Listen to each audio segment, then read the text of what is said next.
Movie में हमें 2019 दिखाया गया है, जहां पर दिखाया जाता है कि अर्थ का बहुत बुरा हाल है।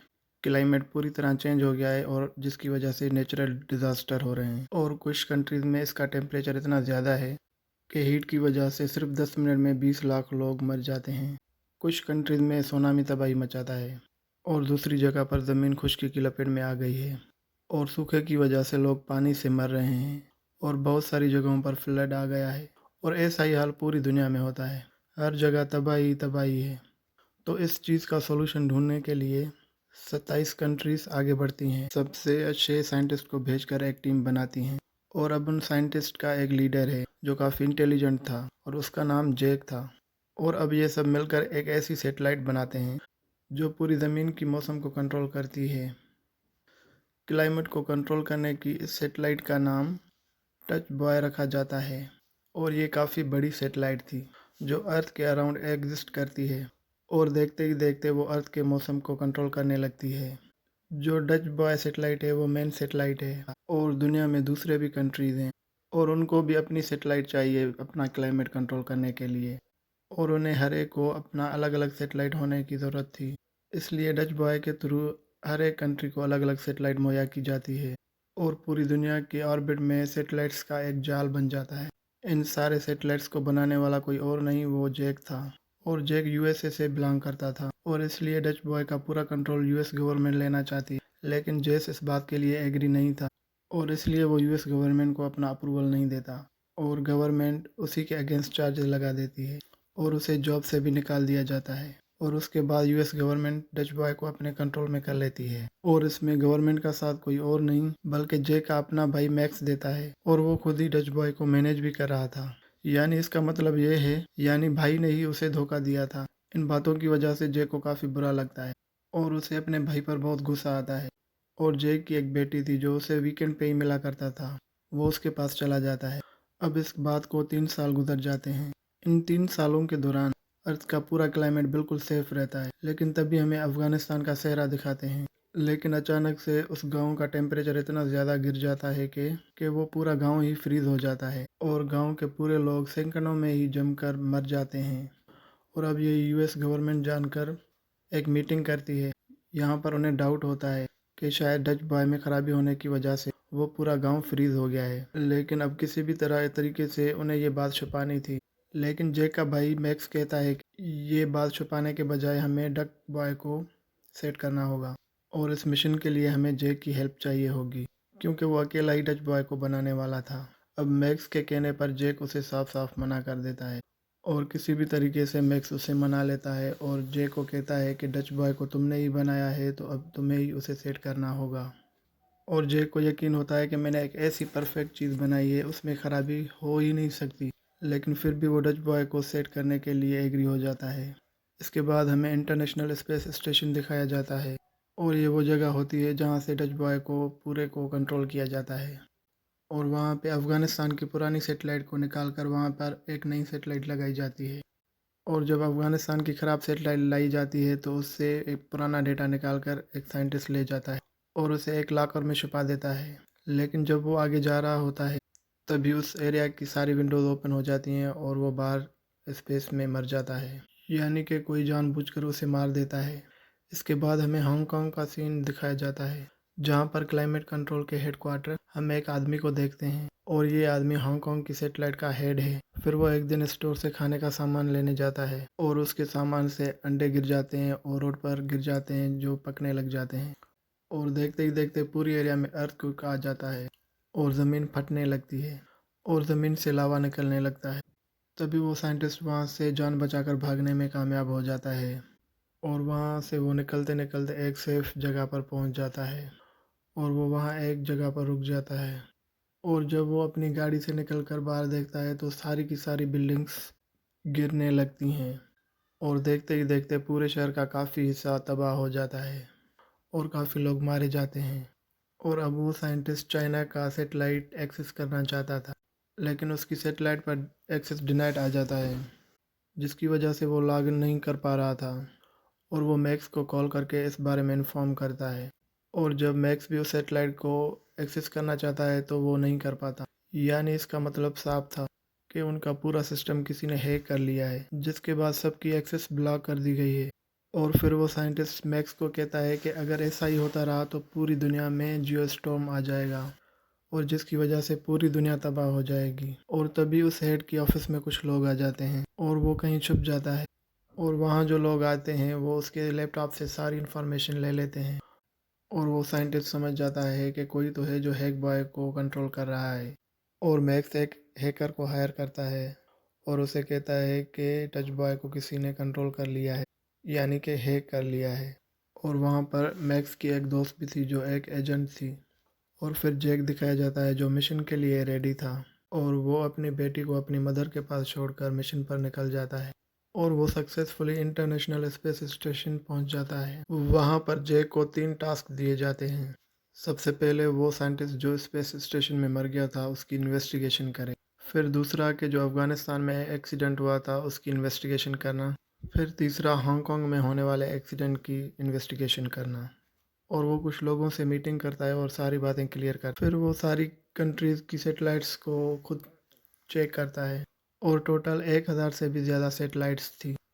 आगे चलकर उसे पता चलता है कि इस सारे मिशन का हेड कोई और नहीं बल्कि उसका भाई मैक्स है और हर रोज़ उसे सारी इन्फॉर्मेशन देनी है। और अब जेक को ये बात काफ़ी बुरी लगती है, जिसकी वजह से दोनों भाइयों के बीच काफ़ी प्रॉब्लम्स हो जाती हैं। फिर जेक अपनी इन्वेस्टिगेशन शुरू कर देता है, यानी कि अपनी पहली इन्वेस्टिगेशन जो उस साइंटिस्ट के बारे में जो मर गया था। जो साइंटिस्ट स्पेस में बाहर मर गया था उसके पास एक डिस्क थी जो बाहर किसी जगह पर अटकी हुई थी।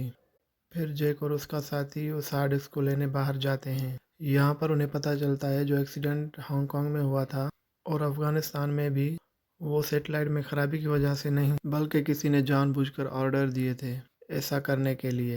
और ये पता नहीं चल रहा था कि ये आखिर कर कौन रहा है।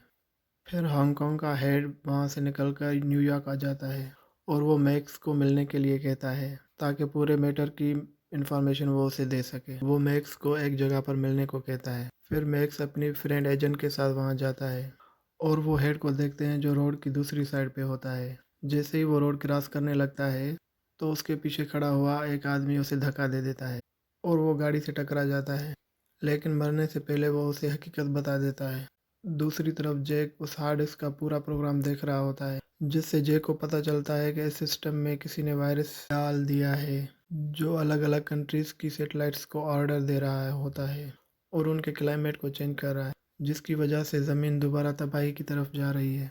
अब जैक मैक्स को मैसेज भिजवाता है कि मीटिंग करनी है और उसे वो बताता है कि पूरे सिस्टम में किसी ने वायरस डाल दिया है, जिसकी वजह से डच बॉय जानबूझकर सारी सैटेलाइट्स को ऑर्डर दे रहा है, जिसकी वजह से अफगानिस्तान और हांगकांग का मौसम बिगड़ गया था।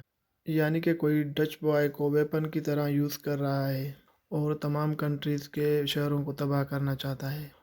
और उनमें कोई स्पेस स्टेशन का आदमी भी उनसे मिला हुआ है और वही है जो डच बॉय में प्रोग्राम इंसर्ट करता है और उसे ऑर्डर देने वाला बड़ी अथॉरिटी का कोई आदमी है और वो कोई और नहीं बल्कि मैक्स के सीनियर में से कोई है। और अब वो या तो मैक्स का बॉस हो सकता है या फिर प्रेसिडेंट। ये सुनकर मैक्स कहता है भला प्रेसिडेंट ऐसा क्यों करेगा। तब जय कहता है कि वो आदमी उसी कंट्रीज़ को निशाना बना रहा है जिससे अमेरिका को खतरा है। फिर मैक्स हैकर की मदद से सारी इन्फॉर्मेशन निकालता है जो उसे हांगकांग के हेड ने बताई थी, जहाँ पर उसे काफ़ी डेटा मिलता है और बहुत सारी फाइल्स भी मिल जाती हैं। और जो कुछ जैक ने बताया था उससे मिलता जुलता काफ़ी डेटा वहाँ पर मैक्स को मिलता है, जिससे उसको शक होता है कि कैसे इन कंट्रीज़ को जानबूझकर ख़त्म करना है, कि ये प्रोजेक्ट काफ़ी टॉप सीक्रेट था तो काफ़ी बड़ी पहुंच वाला आदमी इसे हैक कर सकता है। और अब यहाँ मैक्स को प्रेसिडेंट पर शक होता है और प्रेसिडेंट पब्लिक गैदरिंग के लिए जा रहे थे और मैक्स भी उनके साथ चला जाता है। दूसरी तरफ दिखाया जाता है कि टोक्यो में काफ़ी हेल स्ट्रॉम आ जाता है। बड़े बड़े पत्थरों की तरह बर्फ़ नीचे गिर रही होती है, जिसकी वजह से बहुत सारे लोग मर जाते हैं।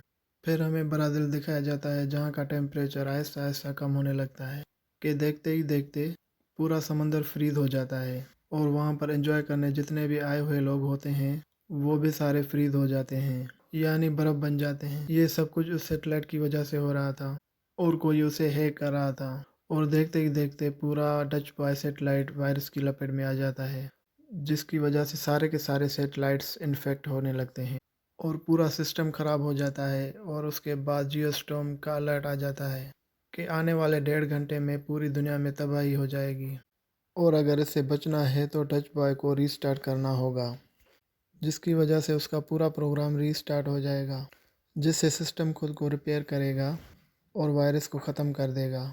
लेकिन सिस्टम को रीस्टार्ट करने के लिए प्रेसिडेंट की बायोमेट्रिक एक्सेस चाहिए होती है। तभी मैक्स एक प्लान बनाता है कि कैसे प्रेसिडेंट से बायोमेट्रिक लिया जाए।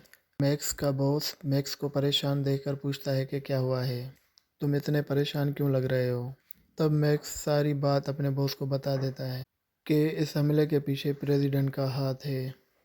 तब मैक्स का बॉस उसे कहता है कि तुम्हें इस प्रोजेक्ट के बारे में कैसे पता चला। तब मैक्स सोचता है मैंने तो प्रोजेक्ट की बात ही नहीं की। तो उसे लगता है कि प्रेसिडेंट का इसमें हाथ हो ना हो, मेरे बॉस का हाथ ज़रूर है। तभी उसका बॉस उसे मारने की कोशिश करता है। तभी मैक्स वहाँ से भागकर अपनी एजेंट दोस्त को सारी बात बताता है और वो एक एजेंट थी और प्रेसिडेंट को बचाना उसकी जिम्मेदारी थी, इसीलिए वो जानबूझकर पब्लिक प्लेस में फायरिंग करती है, जिसकी वजह से प्रेसिडेंट को लेकर जाना पड़ता है और वो प्रेसिडेंट के बाकी गार्ड्स को भी मार देती है और उसे अपने साथ एक गाड़ी में ले जाती है और उस गाड़ी में मैक्स भी है, जहाँ पर मैक्स प्रेसिडेंट को सारी रियलिटी बताता है। तभी मैक्स के बॉस के लोग उनका पीछा करते हैं और उन पर बहुत सारी फायरिंग करते हैं और तभी वहाँ का वेदर भी बहुत चेंज होने लगता है और आसमान से बिजली गिरने लगती है। और जैक ने डच बॉय की सेटिंग इस तरह की होती है कि अगर इसमें एरर आए तो वो पूरी की पूरी तरह ज़मीन पर ना गिरे और आसमान में ही तैरता रहे, और इसकी वजह से वो स्टेशन भी तबाह होने वाला था और सारे साइंटिस्ट के पास कुछ ही मिनट बचते हैं। जैक सबको ऑर्डर करता है कि वो शटल में बैठकर सारे के सारे यहाँ से निकल जाएं और वहाँ जैक को उस आदमी के बारे में पता चल जाता है कि किसने टच बॉय में वायरस को इंसर्ट किया था। असल में वो उन्हीं की टीम का एक मेंबर था और उसने वो सब कुछ पैसों के लिए किया था। और फिर जे के साथ उसकी लड़ाई होती है, जिसकी वजह से उसकी एक गोली विंडो में लग जाती है, जिससे वो बाहर निकल जाता है और मर जाता है। और फिर जेक बाहर जाने वाला ही होता है कि तभी वहाँ पर उसकी एक साथी स्टेशन कमांडर आकर उसे बचा लेती है। Dutch boy out of control हो जाता है, जिसकी वजह से पूरी दुनिया में तबाही होने लगती है और इस तबाही में बहुत बड़ा सुनामी आ जाता है। इंडिया में काफ़ी बड़ा तूफान आ जाता है और सारे साइंटिस्ट शटल में बैठकर ज़मीन पर आने वाले थे और जैक जाने के लिए तैयार नहीं था। तब स्टेशन कमांडर आकर उसकी हेल्प करती है। दूसरी तरफ मैक्स और उसके बॉस की लड़ाई में प्रेसिडेंट की वजह से मैक्स का बॉस पकड़ा जाता है और वो वहाँ सारी बात रिपीट करता है कि आखिर उसने ऐसा क्यों किया। वो बताता है कि मैं प्रेसिडेंट बनना चाहता था और इस तबाही का जिम्मेदार प्रेसिडेंट को समझा जाता और मैं प्रेसिडेंट बन जाता। उसके बाद उसे अरेस्ट किया जाता है। इसके बाद प्रेसिडेंट अपनी बायोमेट्रिक से डच बॉय को रीस्टार्ट कर देते हैं। रीस्टार्ट होने के बाद सिस्टम उस वायरस को डिस्ट्रॉय कर देता है, जिसकी वजह से देखते ही देखते सारा सिस्टम ठीक होने लगता है, जिसकी वजह से पूरा का पूरा स्पेस स्टेशन तबाह होने लगता है और जैक और कमांडर पुराने सेटेलाइट में छुप जाते हैं, जिसके बाद पूरा स्टेशन तबाह हो जाता है और अब वो डीप स्पेस में जाने लगते हैं और उन्हें कुछ पता नहीं था कि वो कहाँ पर लैंड करेंगे, वो ज़मीन पर पहुँचेंगे भी या नहीं। लेकिन तभी उनका साइंटिस्ट एक वापस आता है और वो उनकी सेटेलाइट को अपनी शिप से अटैच कर लेता है और उन्हें वो सही सलामत बचा लेता है। उसके बाद एक और स्पेस स्टेशन बनाया जाता है, जिसका इंचार्ज जैक को बनाया जाता है और उसकी जॉब भी उसे वापस दी जाती है।